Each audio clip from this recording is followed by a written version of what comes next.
Hey, NAMB members, what's going on? CVLS instructors, CVLS recipients. It's Rick Bettencourt, your co-chair for our VA course, and our co-chair, Mr. Jeff Wilson. What's up, Jeff? Hey Rick, doing okay. How you been? Good, man. New England's treating me well. Florida treating you good? Florida's treating me good. Just got All right. back to nice weather with no humidity and decent All right. For you temperatures. guys watching this video, what we're going to be doing today, this is Jeff and I. This is our recertification 1 hour for our CVLS course, Certified Veteran Lending Specialist course that we offer. Now, this is not a presentation. We don't have slides or things of that nature. Jeff and I highlighted some important parts of the VA loan. We've also highlighted some important circulars that have came out over the last 2 to 3 years that we felt were pertinent for the loan origination and to help you help more veterans. Also help, again, as what your CVLS designation allows you to do, differentiate yourself among the rest. So, Jeff, let's first talk about reminding our CVLS members of some very basic, important, upfront reminders when taking applications. I want to touch upon, let's talk as a reminder, residual income calculations. Why is that important, Jeff? Well, let's face it, residual income is actually more important than DTI. You can have some pretty decent DTIs, but if you're not meeting your residual or residual plus 20% or whatever your overlay for your chosen investor has, you're not going to get your loan done. So you Nope. got to make sure you're getting the residuals counted in there properly. And how many times a year do you and I hear stories, horror stories, when that work is not done? All the classes that you and I have taught together, right, since 2018, what is the percentage on 100 of when we ask our LO students, how many do the residual income calculations on every single pre-approval or pre-qualification? How many do not do it? I'm going to say 99. I'm going to go with you at 99. So, We'll guys, say that in a class, and you might see one hand going, I think I got them all. right. Every single loan originator software LOS system out there, guys, has a government data tab or a government data section where you can go in and enter your residuals. You must be doing your residual income calculations on every single application. Otherwise, it's not going to be worth the paper that's written on. Next topic I want to touch upon, coordinate with that, Jeff, is the Yep. maintenance calculation. What's that number? 14 cents, folks. I can't For tell you the what? numbers I see. It's 14 14 cents cents per on square foot of the foot. subject property. And how do you do that if you got a buyer who doesn't actually know what the size of their house is going to be? Go big or go home. That's it. So if you're thinking, well, I want a 3 bedroom, 2 bath, probably 2,200 square feet. Okay, put 2,200 in there. But when you've actually picked that house and you've got your actual purchase offer in hand, ratified, it's got the house. You know what they're buying. Go look it up. Correct. Tax records tell you how big it is. Take a minute, And the update other thing that, that the other thing that I recalculate know it. is that they're not when they're not all the class we taught, they're not doing that calculation. And sometimes that's a big number. Like I'm in New England, so those are I Yeah. could have a 3,000, 4,000 square foot home. That might be a $560 a month or a $420 a month maintenance fee. Guys, that must be quantified every single time you do Yep. a pre-approval, You pre-qualification. got 3 times to do that. Pre-approval, when you get the purchase offer, and make sure you get that reanalyzed when the appraisal comes in, because that's the final number VA is going to use, is the appraisal. So if you don't do that, you could be off by a few hundred feet, or you could be off by a lot, especially when the borrower says, well, I think I'm getting about a 2,300 square foot house, and they come back in with a 3,000 square foot house. That's a big difference, guys. It's especially important, guys, and then we'll move on to our next topic, but it's especially important, guys, on our residuals when you have a higher DTI. So if you're pushing that 51, 52, 53%, again, like Jeff said, DTI not so much important in VA until we start to get tight on our residuals, right? So You pick up $300 on your maintenance fee, and all of a sudden you don't qualify anymore. and then that dovetails into this next reminder, little retrain for you guys. If you're not asking on every single VA loan application, if you have child care expenses, you're setting yourself up for disasters. You all not child support or alimony or those types of expenses, but you must be asking on every single VA application, are they obligated to pay weekly, monthly, bi-monthly, whatever it is, child care expenses, after school programs, things of that nature. That is going to be identified eventually in the disclosure package that your borrower signs. And if they don't disclose it up front, I can't tell you how many times I've had to say no to a veteran who was pre-qualified from a different lender, and they forgot to ask that question, and it's over. So always, always, always ask for child care expenses on every application, guys. Every single one. Okay. Let me throw one little tidbit on there. Say your borrower's got a 14-year-old. Don't have to worry about childcare. But the underwriter wants to know where you got your where your money's coming from for your earnest money deposit. Oh, well, here's a copy of my bank statement. Oh, and the bank statement's got a check to your neighbor lady every week for $300. The underwriter's going to see that. What's that for? Well, the neighbor lady picks up our kids and she takes care of them for about an hour and a half till we get home. Daycare. Guys, that's daycare. I don't care if the kid's 14. It's still daycare. If someone's paying to take care of your kids after school, guys, and it's documented and quantifiable in your bank statements, we got to count it. All right. So that's super important. Now, before we get into some of the other important major changes in VA over the last 2 years, we always have to touch upon the certificate of eligibility, guys. Listen, you cannot, I know sometimes, God rest his soul, the late John Bell III did a phenomenal job at making the VA certificate system, the ACE system, almost 98% effective where it comes out within seconds, right? Sometimes we see it common with reserve guard component. It's not that fast, right? So you should not be sending a service member out into the world to buy a home unless they have a certificate of eligibility. And I'm actually teaching realtors now, when you're working with a loan officer that does VA, as a realtor, you should be asking, can I have a copy of the certificate of eligibility? Or not even that, do you have a copy of the certificate of eligibility? Or do you have your certificate of eligibility? We've got to educate our realtors to be asking that question, but you need to be getting that COE before they go out. Jeff, what is on the COE and why is it important? Well, COE is actually the certificate that says you're eligible for a VA home loan. It also tells you whether or not you're exempt from the funding fee. It tells you whether or not you have second-time use. It tells you whether or not you even have a partial, or if you have a one-time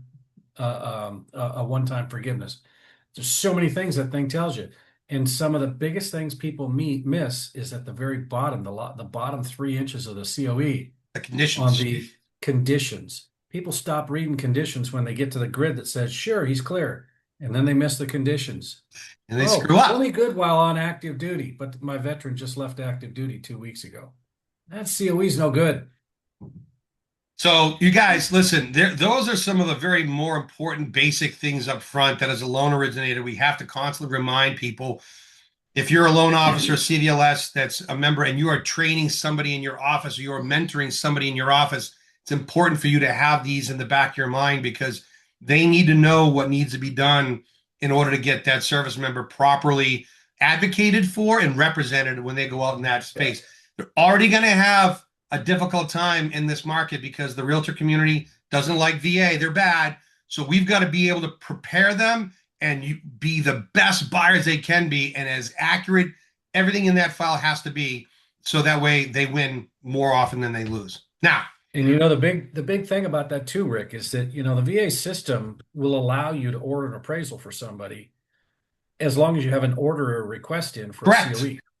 But how bad can that be that you just spent that borrower $700 for an appraisal, only to find out that while you had an order in, the vet's not exempt, or excuse me, the vet's not eligible? Someone just asked me that question. Thank you. That's a great point too, by the way. That's a great point, guys. The fact of the matter was, that person had lots of documentation, but when you analyzed and scrutinized it, he only had 4 out of 6 years documented service. And it is so easy to just go in and type in a request for a COE. It came back. We need to send him more information. Hey, veteran, go choose some more information. In the meantime, let's order the appraisal. Not. That's a great point, guys. That's a great point that Jeff brings up. Is, for those of you that remember, Jeff worked at VA Loan Guarantee for over 20 years, 25 years. 27 years. 27 years. So he's seen tons and tons of scenarios. You've got to get that VA certificate of eligibility ordered before you can order the appraisal. But just because you order the COE does not necessarily mean you should move forward, because you don't have the certificate of eligibility back. That's what Jeff's trying to say. Remember what Rick just said. 99% of them, 98% of them are getting done in a split second. I just had one down It's in that 24 other. hours, and a guard member from 1985, 19, no, sorry, 1996. He was served in Bosnia. That guard member, I got that COE. I had to do a manual application, enter a tour date. Yep. I had the Title 10 DD 214, and I got that 20. I got that manual COE app and done in 24 hours. Yeah. VA is very quick at the manuals, 24 to 48 hours, Been because good. they actually have a 3-day timeline. So 28 to 48, 24 to 48 hours, you're going to get that response back. And it's either going to come back and say, oh, okay, here's your COE, or it's going to come back and say, sorry, your veteran's not eligible with the data we have, or it's going to be denied. And so, So guys, important, guys. wait Now, till you get the COE in hand before you waste a borrower's money. I couldn't agree more, my friend. I don't know why people do this all the time, but it happens all the time, guys. So that's some Yep. of the more basic things that Jeff and I preach in our class when we teach, COE, residual income, childcare expenses, maintenance expenses. I mean, we don't have to tell you how to do income or calculations or asset cal. That's all basic stuff, guys. Yeah. It's the 8 to 9 different questions extra beyond or steps beyond for VA that we have to sort of touch base on. Now, those things we harp on in our class. We touched upon them real quickly here. Now, VA, you all know VA is a combination of law and policy, right? So they're a combination. And so what Jeff and I have done is we've gone through the last 2 years, 2.5 years, and we've picked out some specific circulars that are very important to the VA origination, VA loan, your side. There's a lot of other circulars that are not really relevant to a loan officer. Maybe for someone that would be like maybe Jeff was in charge of capital markets or secondary or servicing there.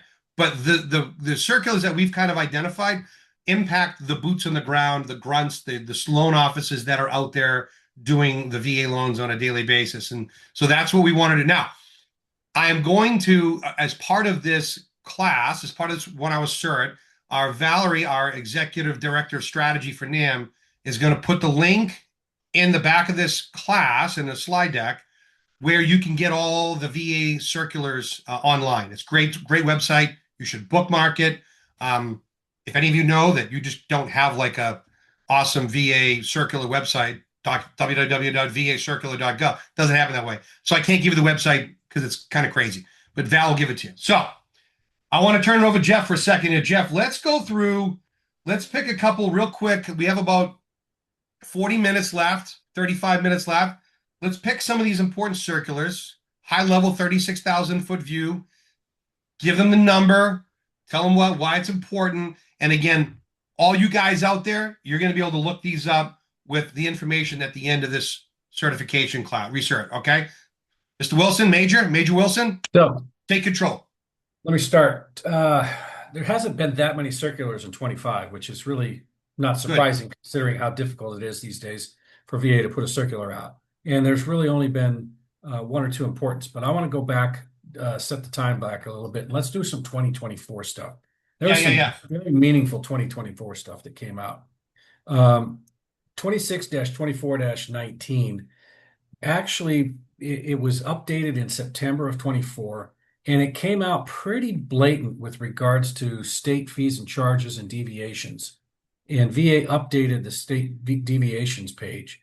You can get that. I love this because I love the fact that you're bringing this up because very few loan officers know about the state deviation page. I just wanted to throw that out there, not to interrupt Jeff, but guys, it's a freaking game changer. It's a game changer because especially for people who are in lawyer states or whatever, because VA says that a veteran can't pay attorney's fees. Well, you got to go to your state deviation page because actually there are states that mandate attorneys, and so in those states, yes, and it actually lists what you can charge the veteran for attorney's fees. It also reinforces the fact that a veteran can pay for the WDI, the Wood Destroying Insect Infestation Report. Okay, this came out back in 2015, but it's amazing today still how many underwriters I meet in my passing that still don't know that a veteran can 100%, dude. 100%. So they reinforced that, and they restated the way the VA requires payment or pest inspection requirement. They basically said in the notes that it's required in all areas as required by the NOV. Now, the NOV they go back to in one of the chapters in the handbook, not necessarily in one of our, type like chapter 4 or whatever, but it talks about the map, the WDI map. Okay. Every state required in the map. And Rick, you're going to touch on this real quick too, I'm sure. Yep. But it isn't just that map, it's when required on the NOV. So if the appraiser makes a note that, oh, gee, it looks like this house might have some infestation of wood boring ants, or maybe some beetle infestation or whatever. I think this needs to be inspected. Guess what? I don't care if you're in northern Minnesota. If you got wood boring beetles, if you got ants, you're going to have that at WDI inspection. Okay, so that is going to come out and it's going to be required. This one also talked real quickly about the temporary buyer broker commission charges, which came out in 26-14, 24-14, and 15 actually. But Rick, I think you wanted to make a mention about your area and some of the areas in the country that used to be required in little pieces of the state, but aren't anymore on pest inspections. Right, guys. So now what happened was VA was always getting pushed back because the demarcation lines were not clear as to where the infestation was going to be. I'm in New England. So that demarcation line was right across the southern New Hampshire border, very, as Jeff would agree, a very non-detailed map. Wasn't city specific, wasn't county specific. So now on the VA lender resource page, through the circulars, you can identify they are now completely telling you what states do not require pest inspection at all now. So for example, I'm in Mass. I still need one, a wood destroying insect report. However, Vermont, New Hampshire, and Maine have all now been completely 100% excluded. So I would say for states around the Michigan, Illinois, Indiana, Iowa areas, central US, where that map used to dip a little bit and it could have clipped one area or another area, go to the page for VA under the wood destroying insect resource page, and they will tell you what states it's now required. They also define it in all the way down to what county, so they can tell you, well, this county requires it, this county doesn't require it. So use that page wisely when you're up in those Midwestern states that just can't quite tell where that mark is, where they've taught the pet termites to stay south of that number. Just for the record, I'm gonna let you go on to the next circular, Jeff. Hey guys, I'm going to share the actual page with Valerie that actually has the website, which will clearly tell you where and what states require the VA wood destroying insect report. Yeah. So in line with that, I'm going to jump over one real quick, and I'm going to go down to 14 and 15. So 26-24, 14 and 15, they also talk about the fees and charges that are now allowed because of temporarily allowed because of the NAR agreement.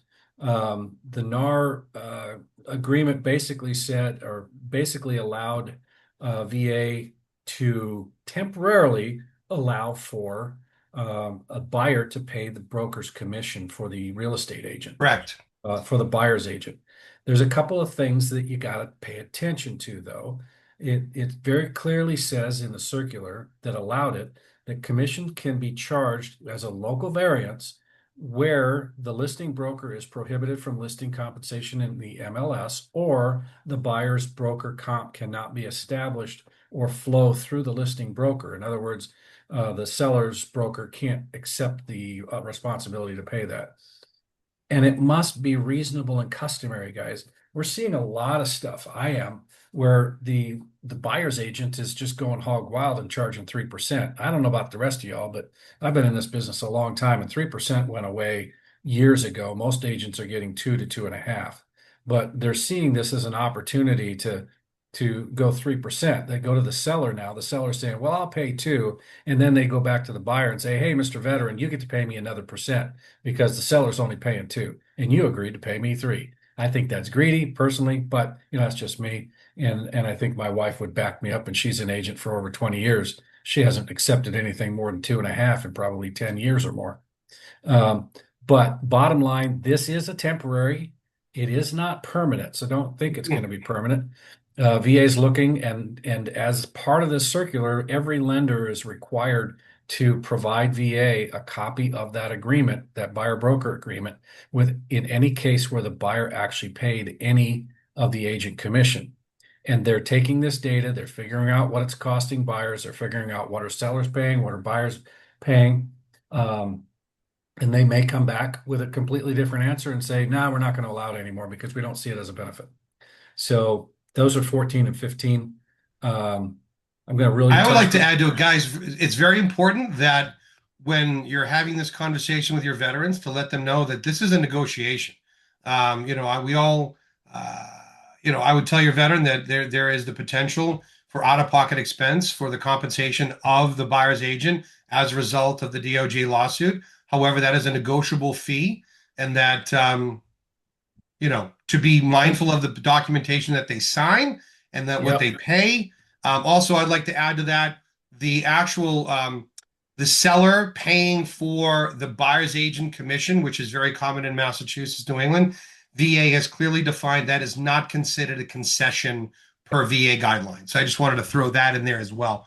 Two So things. Yes, they clearly said it's not a concession. They also clearly said that it is, as you mentioned, Rick, and I want to reinforce it, it's negotiable. Your buyers do not have to keep with that seller's contract or that buyer agreement if they don't want to pay 3%. If they don't want to pay 3%, they think they only should be paying 2, then maybe negotiate. they ought to cancel their contract with their agent because that could give them an opportunity to say, you know what, I don't like this agent and I want to negotiate this fee. And if that agent doesn't like it, well, fine, go find another buyer because this buyer's moving down the street. I'm just looking at what other circles you brought up, my friend. I brought up on the one on assumptions, but that's really on assumptions, but it has to do with secondary loans. So if some of you guys out there have the ability to do second liens, you can do a second lien on an assumption. And VA doesn't require that second lien to actually be assumable, but you have to recognize that if you're going to do that, you need to provide the buyer with an explanation of what's going to happen if they ever want to sell that house or refinance it or whatever with that second lien hanging on there. But those are on assumptions. We're not going to have a lot to do with those, but it could Yeah, we affect don't. somebody. Yeah, we don't Second. touch a base on. We don't touch base upon that. Jeff, I wanted to anything in 24 that you wanted to grab because I have one in 23. I have a couple in 23 that I think are important that I don't know if we addressed in our previous research, but I just wanted to see if you had anything else with 24. No, I was going to talk about a neural system update, but it's really system stuff, and it's not going to really affect anybody here. What So you will affect go for somebody it. though is in 23, 26-23-19. Guys, when you have a veteran who is in the process of filing for a service-connected disability claim, it is your job, and that particular circular reemphasizes the obligation of the lender broker. You need to recheck with the Department of Veteran Affairs Loan Guarantee to see if their claim is where their claim is. If has it been adjudicated? Is it still in process? This specifically impacts the VA funding fee refund process post closing. And if you don't follow, Yeah. we've heard of a couple stories. Jeff heard of a couple. I've heard of a couple. If the process is not followed properly, then your service member who is not disabled at the time of consummation subsequently gets approved later on. If that steps are not followed properly, he may not be entitled to obtain a refund for his funding fee. So, Jeff, best way to check 3 to 5 days before the closing.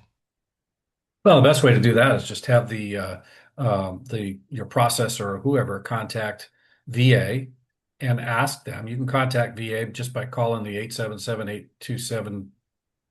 877-827-3702. Call the VA number.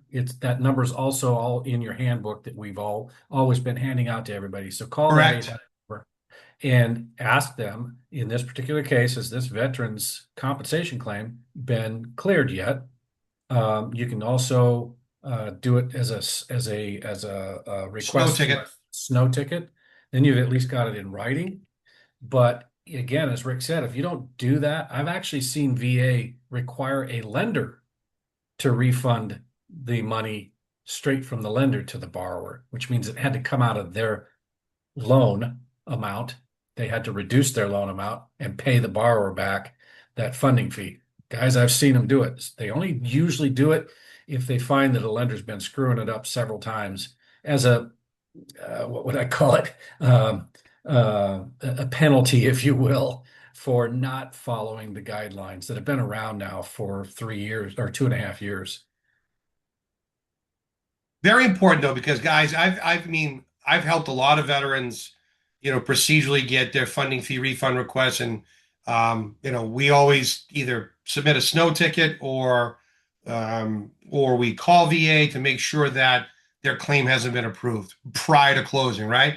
Yep. Because what will happen is VA will say, we don't know their compensatory monthly award, but we do know that they're not going to be required to pay a funding fee. And they will update your certificate of eligibility. You'll pull a new one, and it will tell you that, was it pending or active pending? What is it? What's the fine? How does it read there? I forget. It shows pending. Yeah. And so that way, if it does come back, you can actually get it awarded. And this is in the case of a veteran who has already received, if they've already received a brain cramp, a temporary award letter that tells the veteran you are going to be found exempt. The predetermination letter that can be used, and if you have that, I was just going to say the predetermination letter can be used. Yeah, you just go back to VA and they'll reissue that COE as exempt. But if they haven't issued that yet, when you do contact them, they'll contact the compensation side and say, hey, are you guys going to give this thing a waiver or not? And they'll say, well, we got enough evidence that's going to show he's going to be waived, but it's still going to be pending until we get it done. And so that's when they'll come back with a pending. So important, guys. It's just one of those things that, again, we touch upon, as instructors for certification, because it's important and it's a monetary impact. I mean, you know what? In my area, my average loan size is 517, 518. Average VA purchase between 700, 725.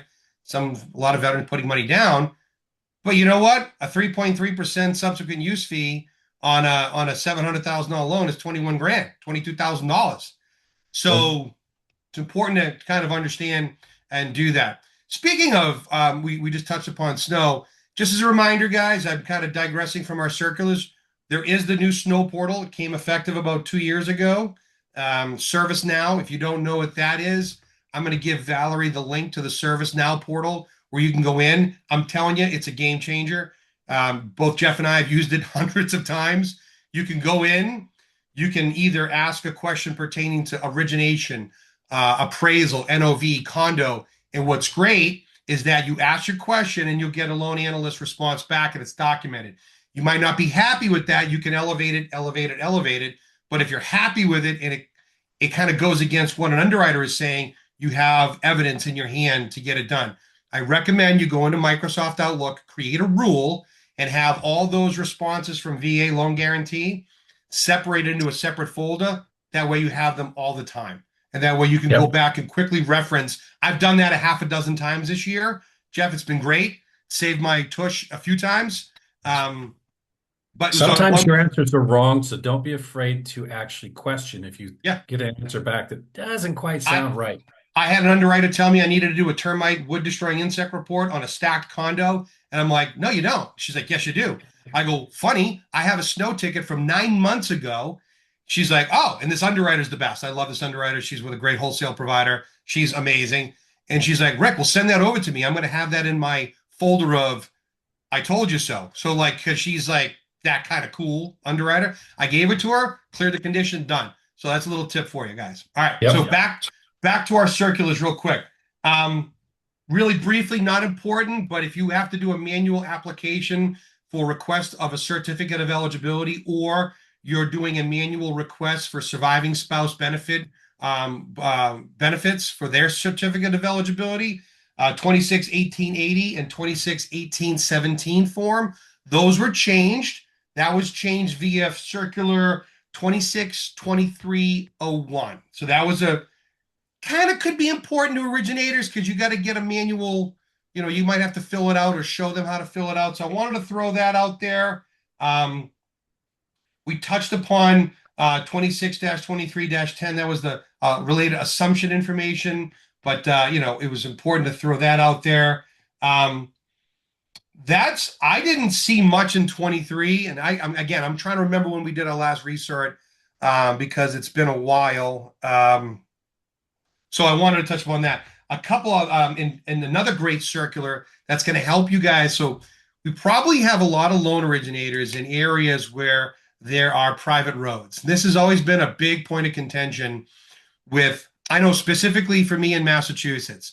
Massachusetts is a unique state where we have north of Boston, we don't see a lot of private roads. South of Boston and the Cape, the big boot that goes off Massachusetts, the Cape, almost half from what I've been told, or 55 to 60% of all those roads in those municipalities down there are all private roads, which again is a big reason why some of our military down there, and we have a pretty big joint base down in the area called Camp Otis, Joint Base Otis, have never used it. But Circular 26-22-17, road maintenance agreements are gone. You don't need road maintenance agreements in any state, in any county, in any city, in any town in America. They're no longer required. I remember the days, Jeff, when I had to try to get an agreement and go up and down a road at like 5 o'clock, 6 o'clock at night to get homeowners that didn't know who I was to sign it. And they were like, go pound sand. We're not signing this. So that was a huge, huge change, and super, super glad that we got it. It was only 3 years ago too. So not not too long ago. But that was an important thing to throw out there as well. And then one of the last circulars that I think we want to spend a little time talking about, Jeff, and then we can touch upon some of the other areas that maybe we can share with our CVLS recipients. 26-21-08, guys. That was the circular pertaining to the national. Excuse me, I almost choked on my hair, which I don't have any, but that's okay. It happens sometimes. I'm bald, I'm shiny. I can actually see my head shine. I don't know why your head's not shiny, Jeff, but my head is shining like it's like a light bulb. It's crazy. Anyway, so guys, 26-21-08. I'm sure you heard about it, but this is the special provision that allows the National Guard component the ability to obtain VA loans when they have not served 6 qualifying years, but. And I'm going to tell you the brief part of it, and I'm going to have Jeff explain some of the more intricate details because someone's going to go, "Oh, it's drill weekend." No, it doesn't. So what it says is, in a nutshell, then Jeff will sort of elaborate.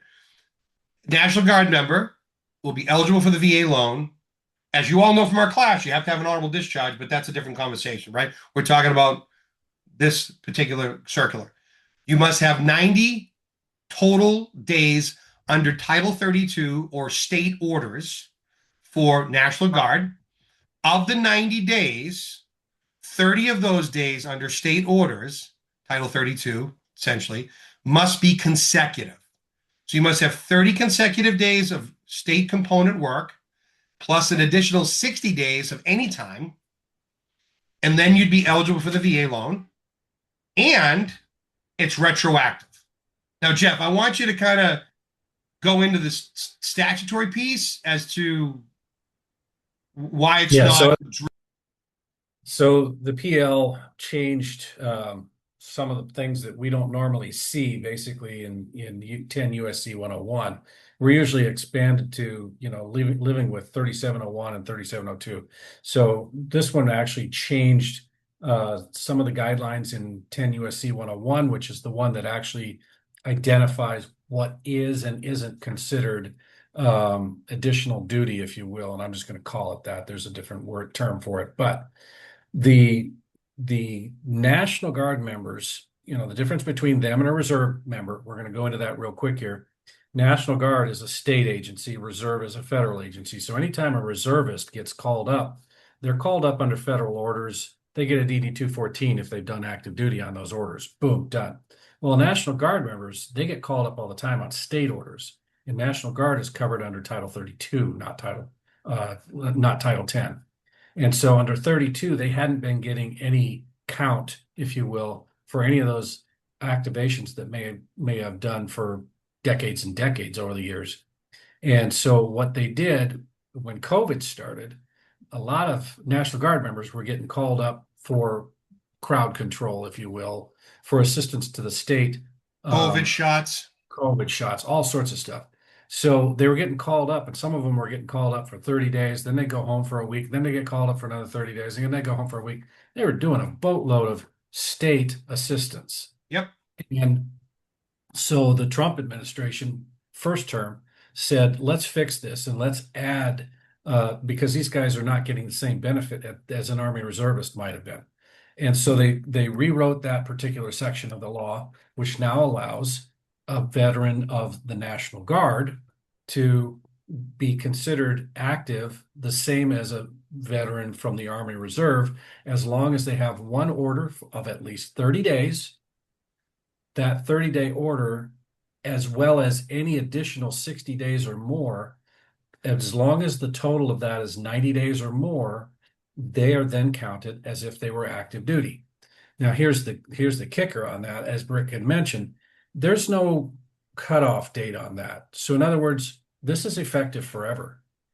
So you might have somebody who may have done 4.5 years, 5 years of National Guard duty and got out because of one thing or another, but had over 90 days with at least one order over 30 days of activated service under Title 32.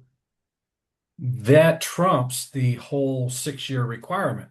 So that guy who may not have been considered eligible under the previous rules, all of a sudden, as of, what was that, January 2nd or something like that, January 3rd of 2021, they were then considered eligible from that point.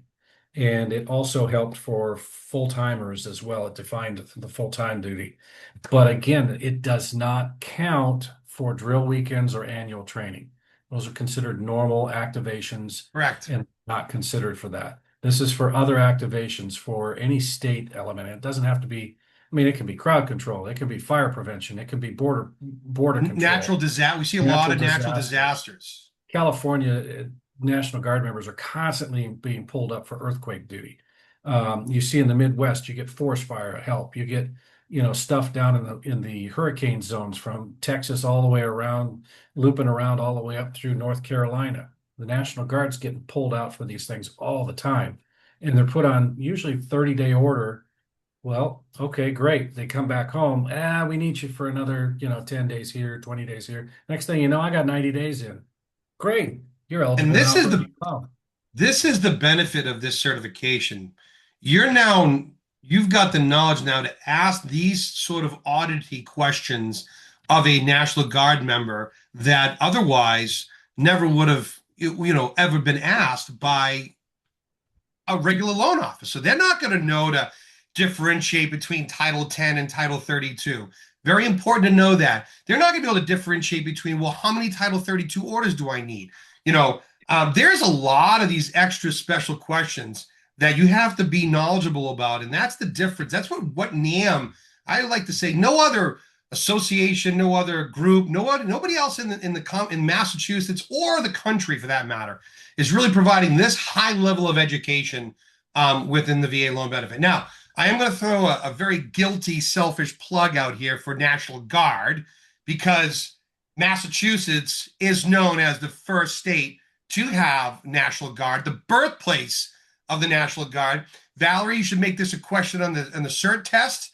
But where was the birthplace of the National Guard? It was Salem, Massachusetts, December 13th, 1636, which means they're all dead. But this particular Title 32 provision is retroactive to the date of the National Guard. So if you had someone that was alive from 1638, they could get a, maybe they might be able to get a VA loan right now. I don't know. Yeah. So Rick, to that point, you gave me that question the other day. You asked me about this one veteran who had served back in 70. Dude, you blew my brains out with the fact that you saw, and the fact that you could quickly decipher the punch cards. I was just like, Holy beep! That was crazy, dude. Yeah, I'm old. But the thing that people don't understand is that they didn't always have the same sort of point statements that they have now. They used to have these old punch cards that they were a data punch card. You'd stack them in a thing and they'd read them. And Crazy, in the man. case of these things, you had to have known what the hell you were actually looking at. And I happened to know what I was looking at on these. And unfortunately, this guy didn't actually qualify. Like I said, he had documentation that covered his whole 6 years, but he didn't have points for all 6 years. He was missing one full year of points, actually 2 full years of defined points. One was in the National Guard, and the other was when he was in the Army Reserve. And he didn't have points for those two defined years. Yeah, So, one thing I also looked for in there was to see if he was ever activated, because we're talking 1970s here. This was Vietnam era. He may have been activated for something. yeah, And I looked in there to see if there was any time where he actually got tagged for something more. Because even 50 years ago, back in the 70s, if he had 90 days and he had a 30-day section in there, he'd have been qualified, correct. even though he didn't have all 6 years with duty in it. So I looked at Yeah. that, Rick, and I was like, yeah, he just doesn't have it. I'll tell you guys, like, you're lucky to have, I'm going to brag, but you're lucky to have instructors like me and Jeff here. But I'll tell you, this question I asked Jeff the other day, it stumped even me. I saw these punch cards come out. I'm like, oh, Jeepers. Like, I've never seen this. And I'm very blessed to have Jeff as a partner at our co-chair over here at our VA committee at NAMB. And we're still looking for more members, guys. If you are and watching the cert and you want to be a member of our committee, reach out to us. We'd love to get you on. You got to be a NAMB member, but you should be if you're CVLS, so that's fine. But we'd love to have you on the committee. We're doing great things this year. It's been awesome. But I'm learning. I mean, I learned something new, which is great. I was just like, I said, Jeff, this is a punch card. To me, it looks like a German cipher code from World War II. Like, I don't know what it is. So it was freaking and it was awesome. amazing. It's kind of cool because it brought back, I actually retired in 2000, but I was still I was in the reserve for my first couple of years before I went on active duty. I actually had 3 years with those punch cards in the Crazy, man. reserve. Speaking And of, yeah, pretty crazy stuff. I wanted to. We're going to be wrapping up here in about 10 minutes because we're pretty close to almost a full hour. But the recent I'm actually proud. I kind of shared this with Jeff. Jeff hadn't heard about this just yet, but I got in front of Jeff and he was like, "Oh shit!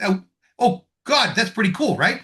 So guys, the reserves have changed the way that they're issuing discharge papers now for the reserve component. Before, you had to get a credit hour point statement for our reservists and 6 qualifying year, all that.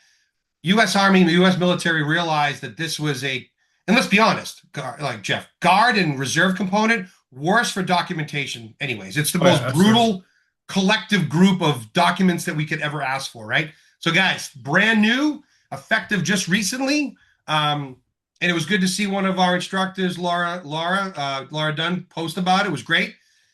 The reserve component will now be issuing a DD 214-1. So a DD 214-1 is the new discharge paper for a reserve component. It'll show how many years. I think it's going to show if there was any foreign service there. It's going to be just like right? Looks like a DD 214. It's just going to be like a regular DD 214, but it's going to be for the reserve component, which is going to make our lives so much easier. Now, I don't have a lot of reserve components in Massachusetts. We don't have a lot of reserve units up here. We have mostly National Guard. Even our Special Forces group, we have the 17th and the 20th. Green Berets, their guard component as well. But wanted to share that with you guys as well, that the brand new reserve component discharge papers will be the DD 214-1. That's a relatively new development. We're super excited about that, but I wanted to share that with you guys. All right. Now, there's really not much. I mean, we've covered all of the major components, changes, circulars that have been out in the last 3 years that will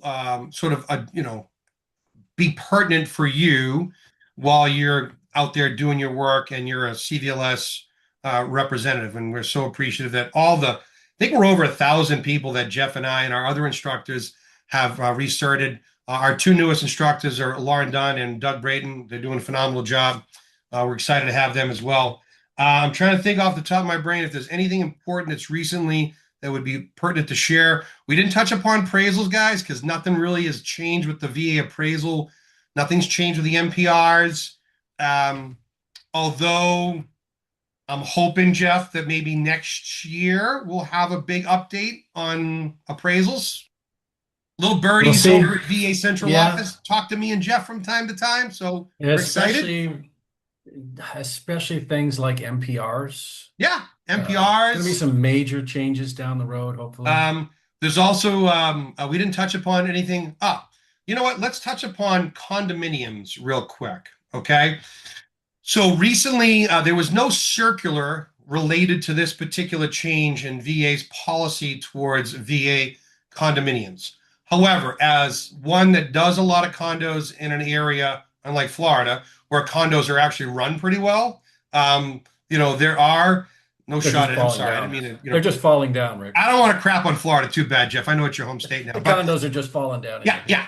But in Massachusetts, the two biggest reasons why a condominium was denied in our state was primarily because of a leasing restriction, was the big one, and then maybe a first right of refusal, which is rare in our state, but the leasing restriction was very, very common. Effective January 2024, I believe it was, God rest his soul, John Bell, former loan guarantee director and our very, very dear friend, started issuing one-time exceptions on condominiums when there is a leasing restriction preventing the veteran from renting their unit. The idea was originally focused on active duty service members. VA did not want them buying a place while on active duty and not have the ability to rent it when they PCS to a different location. It would create a financial hardship, therefore potentially lose their VA benefit through foreclosure. However, our active duty numbers are down relative to the 60s and 70s and World War II and all that. So VA took the position that, hey, if the veteran wants to assume some responsibility because they love the house, we have veterans that are no longer active duty, that are veterans, that aren't being relocated. If they want to take on that responsibility and accept the leasing restriction, VA has, for me, and from what I've heard, nearly 100% issued one-time exceptions, but the one-time exception to the leasing restriction must come directly from the veteran and must be submitted directly through the SNOW portal. So you as a loan originator need to understand the SNOW portal and how to help your veteran apply for that one-time restriction. You'll be advised as to why the condo is denied when you submit it. They'll tell you, they'll give you the verbiage. You can then work with the VA through the portal on this. They typically want the veteran to write specific language for legal purposes that I accept, blah, blah, blah, blah. Typically, the turnaround, Jeff, for me has been between 24 to 48 hours. And I've received this year alone in 25, about 7 or 8. I've done over 25 condos this year, and about 7 or 8 of them were leasing restrictions. Every single one was approved. So now the thing on that, Rick, is that's for condos that have been already denied. Or I've submitted the application and they denied it. Right. And what that denial basically says, whenever VA does a denial, you're not going to see it if you're not logged into the portal. But if you're logged in the portal, you can actually see and read the comments and the reasons for denial. And Correct. Generally speaking, the denial will be because of leasing restrictions, right? So what they've actually started doing now is issuing approvals on condo complexes that actually say approved with conditions. And the condition is the lender must get certification of the borrower's acknowledgement of the leasing restriction, which means they don't have to go to VA or get a SNOW ticket. I haven't had that yet. That's good to know. That's a new one for me. I haven't. Everyone that I submit my condos myself because I'm a broker owner, but I have Web LGY. Everyone that I've submitted, they've denied it and subsequently asked me if the veteran would like to do a one-time restoration. Awesome to know, though, that VA is doing approved with conditions, and the condition is X. That's freaking awesome, dude. Yeah. So that approval with condition means that you no longer have to go back to VA. All you got to do is look at the condition, say, SAR, read the condition. Oh, the condition says borrower has to certify, acknowledge that That they, and that's okay, gotta be RLC, that's gotta be RLC done. specific, brother, because It New is. England's, Not every RLC is doing it. yeah, I've New seen England's, it. Cleveland RLC is not doing that. So our Phoenix general is counsel for and Denver RLC is. Cleveland is in Manchester, New Hampshire. They're not doing that. So Yeah. it's great that you Phoenix guys is and and maybe Den another yeah, RLC. Phoenix and I'd love to Denver get your both are doing it. feedback. Yeah. Phoenix and Denver are both doing it. I haven't seen it yet out of Texas, Hey, if you're but a I know. CVLS member and you've experienced this in your RLC outside of New England or Phoenix or Florida, St. Pete, if you're seeing that, Jeff and I would love to hear it as we collect Yeah. data. If you're doing that. But my area in Cleveland, New England, they're getting the RLC is denying it, and then we request a one-time restoration. I like Jeff's way better. That's a better way. Well, I think it started doing it in those jurisdictions because there are so many condos. I think there's like 60,000 condos in California alone. Oh, And there's an extra 1,000 every year. And they got tired of having to deal with the snow tickets on them. So they just said, just issue it with a conditional approval. They've got to get the certification because we're going to waive it anyway. we're gonna waive it anyway. Yeah, exactly. So I just think that issue the approval condition upon the borrower's acknowledgement and acceptance I'm of going to make a the phone leasing call to restriction. I'm going to make a phone call to Gunny and see if Gunny can get my RLC to kind of move on that because I like that idea. Yeah. That'd make my life so less stressful. You know what I mean, brother? Yeah. I don't know that VA is going to go back and fix all the old ones that were denied because of that, Just just moving simply forward. because they don't have the manpower to do it. I do about 25 to 30 condos a year. It's Right. such a big part of my business because that's the only way, Right. affordability wise, some of the veterans can buy in Boston. Now, one of the things that we might want to talk to Gunny about is if we come across one of these in a condo complex that needs to be waived, can VA just go back in and update the approval on that condo and just say approved with conditions? Because that's not a matter of them going back and sifting through all the condos that have denials. That's just going back and saying, oh, this one was denied. Why? Because it was a leasing restriction. Right, Oh, well, right. let's fix that. It's approved with conditions. And That's that's a awesome, simple, man. that's something simple for them to do. That's why it's something we might want to talk to Gunny about.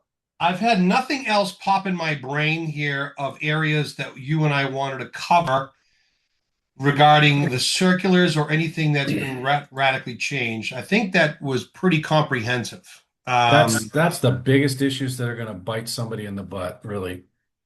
So I think, guys, for all of our listeners, and you're watching this, sir, we're going to create a little 15 question test on this particular video. You have the video, so you can rewatch it as many times as you want.